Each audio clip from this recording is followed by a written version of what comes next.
Hello friends, പുതിയൊരു വർഷം തുടങ്ങാൻ പോവാണ്. അപ്പോൾ ഇന്നത്തെ ന്യൂ ഇയർ പാർട്ടിക്ക് വേണ്ടിയിട്ട് നമ്മൾ പോകുന്നത് മറാസിയിലേക്കാണ്. തിരിച്ചു പോകുമ്പോൾ നല്ല തിരക്കും നല്ല ബ്ലോക്കും ഉണ്ടാവും എന്ന് അറിയുന്നത് കൊണ്ട് തന്നെ നമുക്ക് എവിടെ എത്തിപ്പെടാൻ സുഖം അവിടേക്ക് പോകുന്നതായിരിക്കും ഏറ്റവും ബെറ്റർ. അല്ലെങ്കിൽ നമ്മൾ എവിടെയും ബ്ലോക്കിൽ പെട്ടിട്ടുണ്ടെങ്കിൽ പിന്നെ എത്തിപ്പെടാൻ ഒരു 2-3 മണിക്കൂറെങ്കിലും. അത്യാവശ്യം നല്ല തിരക്ക് തന്നെ ഉണ്ടായിരുന്നു. പാർക്കിങ്ങിനൊന്നും അത്രയും സ്ഥലമൊന്നും ഞങ്ങൾക്ക് കിട്ടിയിട്ടില്ല. അതിൻ്റെ ഉള്ളിലേക്ക് എത്തിയപ്പോഴും പിന്നെ പാർട്ടി നടക്കുന്ന സ്ഥലത്തും ഒരുപാട് ആളുകളായിരുന്നു. ഒരു പ്രത്യേക വൈബ് തന്നെയായിരുന്നു. ഞങ്ങൾ കുറച്ച് മുന്നേ അവിടെ എത്തിയിട്ടുണ്ടെങ്കിലും സമയം പോകുന്നതൊന്നും ഒട്ടും അറിയുന്നുണ്ടായിരുന്നില്ല.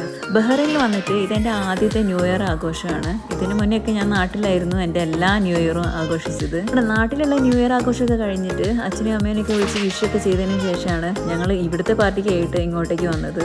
അങ്ങനെ 2025 നടന്ന എല്ലാ നല്ല കാര്യങ്ങളും അതേപോലെ ചീത്ത കാര്യങ്ങളും ഇവിടെ അവസാനിച്ചിട്ട് പുതിയൊരു വർഷം ആരംഭിക്കാൻ പോവുകയാണ്. അങ്ങനെ പുതിയ വർഷം സന്തോഷവും സമാധാനവും ഉള്ളതായിട്ട് തീരട്ടെ എന്ന് പ്രാർത്ഥിച്ചിട്ട് ഞങ്ങൾ 2026 സ്വാഗതം ചെയ്യുകയാണ്. അപ്പോൾ എല്ലാവർക്കും എൻ്റെയും എൻ്റെ ഫാമിലിയുടെയും ന്യൂ ഇയർ ആശംസകൾ. അങ്ങനെ ന്യൂ ഇയർ പാർട്ടിയൊക്കെ അടിപൊളിയായിട്ട് കഴിഞ്ഞിട്ട് ഇനിയിപ്പോൾ നേരെ വീട്ടിലേക്ക്. അപ്പോൾ എൻ്റെ എല്ലാ ഫ്രണ്ട്സിനും happy new year. Bye bye.